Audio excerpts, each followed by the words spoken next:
On the evening of November 11, 1987, Ed Walters glanced out of his west-facing window and saw something that would make most people check twice, then call a relative, then call a relative's friend, and finally wonder if they had had too much coffee. What he saw was a light behaving in ways that ordinary lights do not. It threaded and bobbed behind the pine trees like a firefly that had read too many physics textbooks. Curiosity won out over caution, which is usually how interesting stories begin, and Ed stepped outside to get a closer look. There in the sky, not 10 feet above the treetops, but in a category all its own, hovered an object that refused to be filed under mundane. He dashed back into the house, grabbed his trusty Polaroid, the sort of camera a man uses at job sites when he wants proof that a hole has been dug or a wall has been painted, and came back out to document what words alone would not manage to describe. He snapped 5 photographs. That decision changed everything. The craft did not remain aloof. It climbed in the sky and settled directly above Ed, which would have been remarkable if not for the fact that it suddenly emitted a blue beam of light that wrapped around his body like a glowing scarf from the future. The beam induced an immediate, total paralysis. Ed could not move. His voice betrayed him. He tried to scream and discovered that sound had quietly deserted his throat. Communication arrived in a form that most people reserve for movie scenes and late-night campfire tales. Telepathic messages, calm and insistent, told him to relax and to stop fighting. He found himself levitating, lifted off the ground as if the world had decided gravity was negotiable that evening. The voice in his head shifted between male and female tones with the casual inconsistency of an old radio flicking between stations, and then the strangest symptom of all revealed itself: vivid hallucinations of dogs. That detail has a way of sticking with you. It is oddly specific and oddly human at the same time, as if whatever intelligence was speaking to him had a sense of humor about domesticated mammals. But before we get into it, don't forget to subscribe and hit the bell so you don't miss our next deep dive into the weird and macabre. And who knows, your home's poltergeist may even thank you. Now about seeing if Whitley Strieber and Preston Dennett are able to put in a good word for me to the ETs.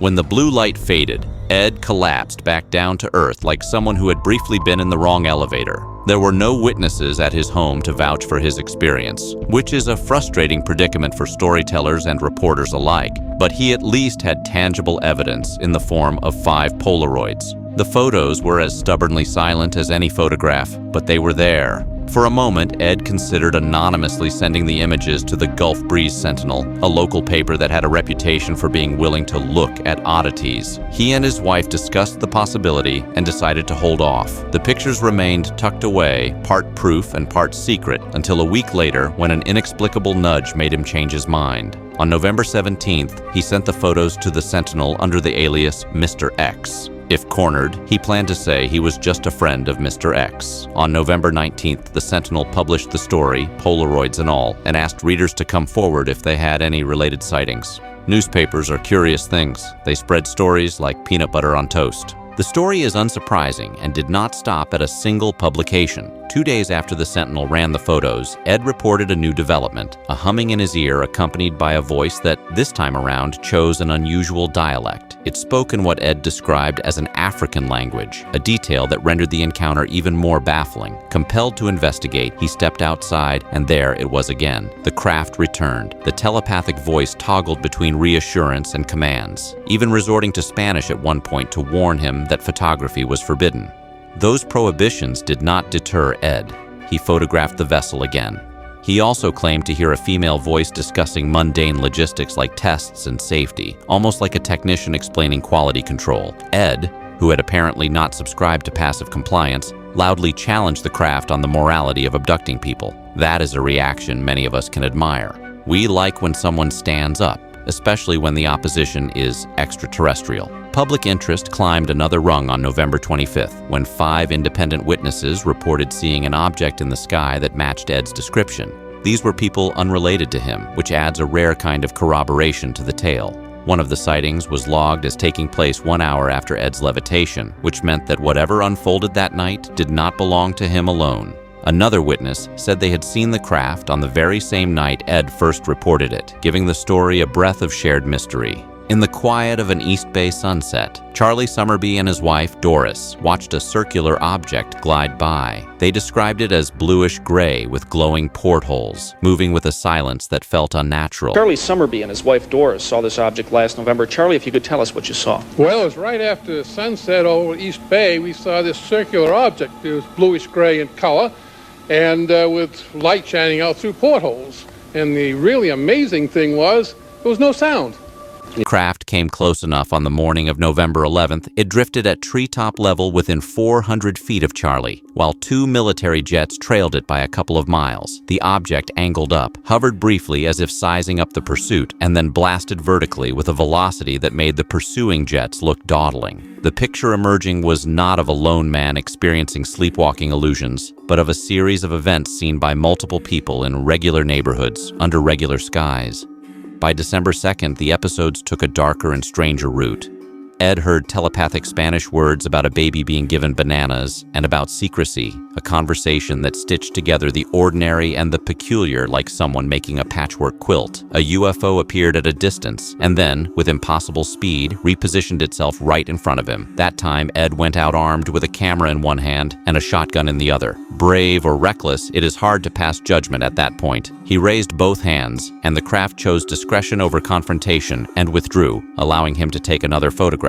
His wife stepped outside just in time to see the craft shoot vertically and vanish. The night's oddities kept coming. At around 3:30 a.m., a nervous impulse prompted Ed to lift the cord of his blinds. There, on the other side of the glass, stood a small entity about 4 feet tall. Confrontation seemed like a reasonable choice for a man who had had little rest and had a gun on hand, so Ed ran outside, planning to physically intervene. But the same blue beam immobilized him once more. The beam later returned to retrieve the small being, which Ed described as boxy and carrying a silver rod. The image of a little figure with a metallic rod sounds like something from a childhood storybook rewritten by a mad scientist. The Sentinel later received a photograph from an anonymous source that dated back to June of 1986, a year before Ed's primary run of experiences. The sender, fearful of being dismissed as a teller of ghost stories, had kept the image quiet until now. This was not the only piece of strange material in play. On top of eyewitness accounts and Polaroids, a cardboard model of a spaceship surfaced in the wall of Ed's old house after new owners moved in. The model was carefully constructed with blue plastic film, an orange paper ring, a short plastic pipe, and a couple of paper rings, all taped together. Generation UFO model. Okay, can you get a shot of this on the monitor? Oh, you got it over there. But if you think this model looks anything like the photographs of what the people around Gulf Breeze are seeing, then you need to have some glasses.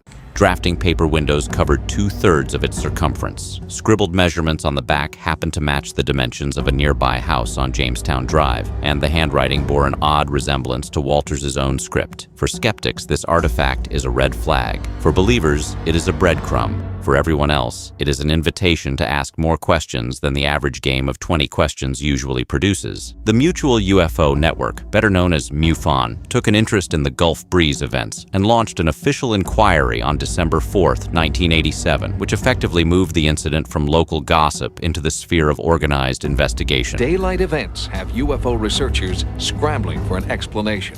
We now are going through a series, it seems, of daylight sightings, and the nighttime sightings have almost completely diminished.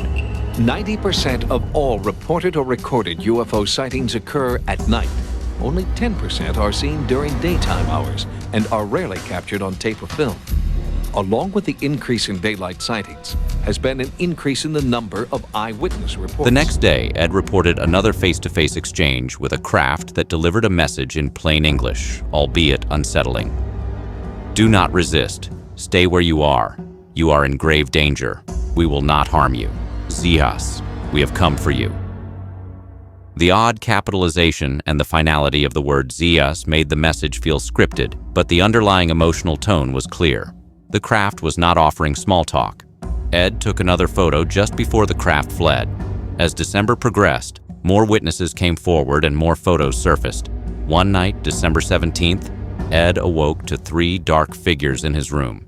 He tried to defend himself, but a sharp headache stopped him cold. His wife corroborated the pain. The figures vanished, and Ed rushed to the window where he saw the UFO. He seized his camera and his shotgun and went out to document the craft, which now appeared to be experiencing mechanical trouble. By December 23rd, Ed witnessed 3 UFOs while tending to his pool filter. Anonymous submissions of photographs continued. An enigmatic figure known as Believer Bill sent images that closely resembled Walters' own shots, as if confirming that independent observers were noticing the same phenomena from different vantage points. The most famous photograph associated with Ed came on January 12, 1988. While on a construction site, he encountered a craft at close range and suffered yet another blast of light that left him in pain, but determined. Against all logic and with visible grit, he exited his truck and dragged his shotgun while managing to photograph the thing. According to his account, the craft released 5 blue beams and deposited small creatures onto the road, each holding glowing silver rods. Ed escaped, and the story did not stop there.